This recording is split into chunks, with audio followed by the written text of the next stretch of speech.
ক্ষতি করতে পারে। এই যে চাকু মানে এরা যে কাটটি থুয়ে গেছে, আমার তরমুজ চুরি করে লই গিয়া সব তরমুজ এমনি কোনো কষ্ট নাই, অথচ চুরি করছে লক্ষ লক্ষ টাকা তরমুজ চুরি করে নিয়ে গেছে।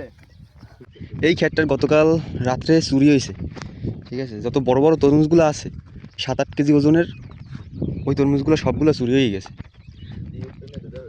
মানে মানুষের হিংসাটা এত পরিমাণ বাড়িয়ে গেছে, মানে মানের ভালো সহ্য করতে পারে না। মানে যে একটা উন্নত কিছু করবে, মানে একটু ভালো হয়ে যাবে, এগুলো মানুষ সহ্য করতে পারে না। এই যে এই জায়গা দিয়ে তরমুজ নিয়েছে এইরকম, মানে এই এই ক্ষেতটায় মানে ব্যাপক তরমুজ আছে, কালকে রাতের মধ্যে নিয়ে গেছে।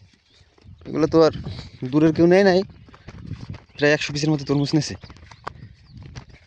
বড় সাইজের 7-8 কেজি ওজনের। কিন্তু মেলে নিয়েছে ধারের কাছেই মানসি।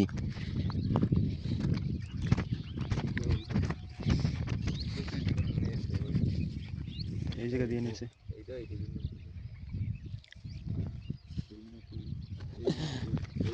মানুষের এতটা হিংসা, মানে মানুষের ভালো মানুষ সহ্য করতে পারে না, ওরা কি পরিমাণে খারাপ হইলে। এই যে মানে তরমুজগুলো ঠিক মতো মানে বড়ও হইতে পারে না এখনো, প্রায় 8 থেকে 10 দিনের পর পাকবে। তার আগেই এই তরমুজগুলো মানে ছিটে ফেলাইছে। মানে এগুলো নিয়ে কি করবে কে জানে, মানে নিয়ে বাড়ি রাখলে পাকবে, কিন্তু